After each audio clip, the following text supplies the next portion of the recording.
আসসালামু আলাইকুম, কেমন আছেন সবাই? আশা করি অবশ্যই ভালো আছেন। তো নতুন বাজেটে যেটা জুলাই মাসের 1 তারিখ থেকে কার্যকর হবে, হেবা দলিল, দান দলিল, হেবাবিল আওয়াজ, যে কোনো প্রকার গিফট ডিডের উপর আমাদের সবার প্রিয় সরকার, আধুনিক সরকার কর আরোপ করেছে।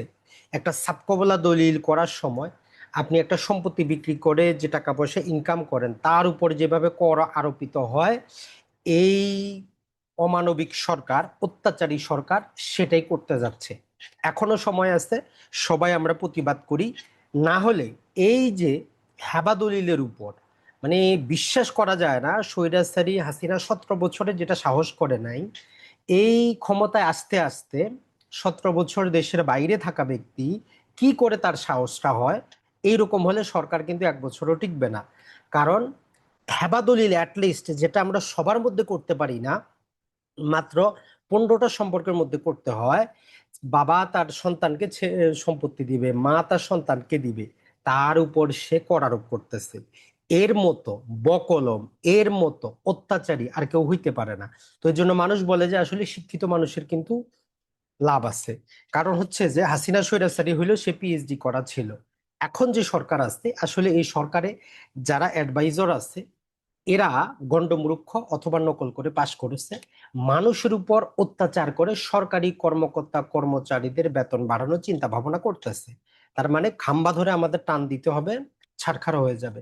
তো চলেন দেখি পরিপত্রটা কি করতে যাচ্ছে আমাদের এই খাম্বা সরকার।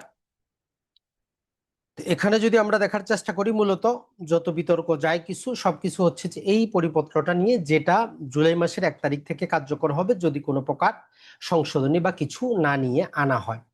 তো এখানে প্রথমেই আমরা যাদের এটা লাগবে আমাদের গ্রুপে জয়েন করবেন, অথবা ফেসবুক পেজে পাবেন, সেখানে আমাদের টোটাল জিনিসটা দেওয়া আছে, আপনারা সেখান থেকে কিন্তু দেখতে পারবেন। এসআরও নাম্বার হচ্ছে 210, 2026 সালে এটা জারি করা হয়েছে। তো তারা বলতেছে জাতীয় রাজস্ব বোর্ড আয়কর আইন 2023 এর ধারা 343-এর ক্ষমতা বলে নিম্নরূপ বিধিমালা প্রণয়ন করিল। তো এখানে 1 নাম্বার হচ্ছে ডেভেলপার, এবং ডেভেলপারের মতো আচরণ করার ক্ষেত্রে ডেফিনেশনটা এত বিস্তৃত করা হয়েছে, মানে আপনি নিজের জমি নিজেও যদি তৈরি করে বাণিজ্যিক উদ্দেশ্যে বিক্রি করেন, আপনি ডেভেলপার হিসেবে পরিগণিত হবেন। অতএব এখানে আর আমরা সময় নষ্ট না করি। তো মূল যে আমাদের কাজটা, আর সেটা দিয়ে আমরা শুরু করি যে কিভাবে তারা আরোপ করলো, অনেকে আমরা বুঝি না। তো এখানে শব্দের সূক্ষ্ম জালের মধ্যে এই যে 6 নম্বর বিধিতে তারা বলতেছে সম্পত্তি হস্তান্তর হইতে কর সংগ্রহ, ধারা 125-এর অধীনে, মানে এটা হচ্ছে আয়কর আইন 2023-এর 125-এর অধীনে উৎসব কর সংগ্রহণ করার ক্ষেত্রে রেজিস্ট্রেশন অ্যাক্টের সেকশন 17 এর সাবসেকশন 1 এর ক্লজ এ, মানে গিফট ডিড, ক্লজ বি হ্যাবা ডিড, ক্লজ ট্রিপল এ, এগুলো হচ্ছে হিন্দুদের হ্যাবা দলিল। এই 3টা দলিল পূর্বে ছিল না। এটা ছাড়া বাকি বি সি ই যেগুলাতে, ওগুলাতে কোনো সমস্যা নাই, আপনার সেল ডিড যা কিছু আছে। এখন এটা আমরা একটু দেখার চেষ্টা করি আইনগতভাবে আসলে কি বলা আছে। এতে যদি দেখি instrument of gift of immovable property, মানে দানপত্র দলিলের উপর কর আরোপ করেছে। ডিক্লারেশন অফ হেবা আন্ডার মুসলিম ল, শরিয়া আইনের অধীনে যে হেবাগুলো, এর উপর।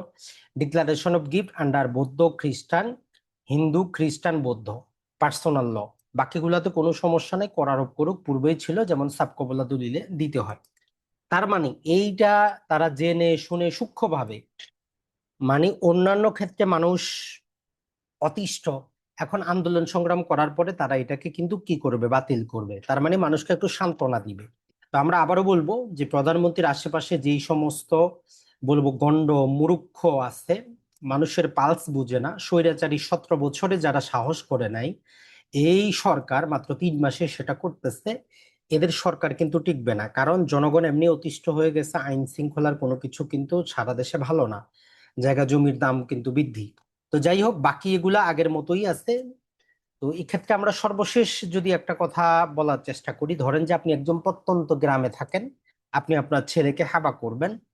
এখন প্রতি শতাংশ কমপক্ষে 500 টাকা, অথবা দলিল মূল্যের 2%, যেটা বেশি হবে সেইটা আপনাকে কর দিতে হবে। একদম প্রত্যন্ত অঞ্চলে, কোনো জেলা উপজেলা পৌরসভা না, একদম প্রত্যন্ত গ্রামে যদি এটা কার্যকর হয়। তার মধ্যে বাড়িঘর থাকলে তার উপর অন্যভাবে কর আরোপিত হবে। এটা ছাড়া এখন যদি আমরা দেখি যে যেই সমস্ত দলিলের উপর পূর্বেও ছিল না এখনো নাই, সেটা হচ্ছে যে আসলে বন্ধকি দলিলের উপর কোনো কর আরোপ পূর্বেও ছিল না এখনো নাই, দূতাবাস, জাতিসংঘ এদের উপর নাই। এটা ছাড়া যে কোনো নাদাবি দলিল যেখানে শর্ত বিলোপ হয় না, বন্টননামা দলিলের উপর কোনো প্রকার কর নাই, ওয়াকফ দেবত্ব সম্পত্তির উপর কোনো কর নাই। এটা ছাড়া উইল, ওসিয়ত, এওয়াজ মানে বিনিময় দলিল এবং যে এওয়াজ বিনিময় দলিলের উপর কোনো প্রকার কর আরোপ করা হয় নাই। আর সিটি কর্পোরেশন, পৌরসভা, ক্যান্টনমেন্ট বোর্ড এলাকার ভূমি, স্থাপনা, প্লট, ফ্ল্যাট যেগুলাই হোক, এগুলো বলতেছে যে বিক্রয় করেন আর হস্তান্তর করেন, বায়নামা করেন, আমমোক্তারনামা মানে পাওয়ার অফ অ্যাটর্নি দেন দুইজনেরই। শুধু টিন সার্টিফিকেট না, আপনি টিনের বিপরীতে যে আয়কর রিটার্ন সাবমিট করেন তার প্রমাণপত্র উপস্থাপন করতে হবে। এটা পূর্বেও ছিল, এখনো আছে। তো আশা করি সরকার এই আত্মঘাতী সিদ্ধান্ত থেকে কিন্তু ফেরত আসবে। এটা ছাড়া আগের মতোই রিয়েল এস্টেট কোম্পানি থেকে যদি নেন, ওই করের পাশাপাশি 126 ধারার অধীনেও কিন্তু কর আরোপিত হবে, যেটা পূর্বেও ছিল, এখনো আছে, মোটামুটি আগের মতোই আছে। এখানে কিন্তু বড়সড় তেমন কোনো চেঞ্জ কিন্তু হয় নাই।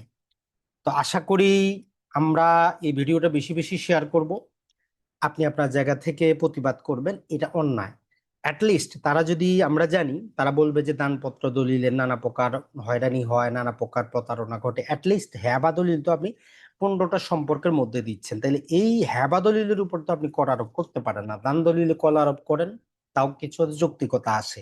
তো এই জন্য বলবো, প্রধানমন্ত্রী তারেক সাহেবের আশেপাশে যে সমস্ত ব্যক্তিরা আছেন, এরা কিন্তু সাবধান হয়ে যান, না হলে কিন্তু চাকরি থাকবে না। না হলে মানুষের রাগ যখন উঠবে, হাসিনা তো ইন্ডিয়াতে পালাইছে, এই সরকার লন্ডনে যাওয়ার সুযোগ নেই, এত দূরে বিমান ভাড়াও তারা জোগাড় করতে কিন্তু পারবে না। আসসালামু আলাইকুম, ভালো থাকবেন।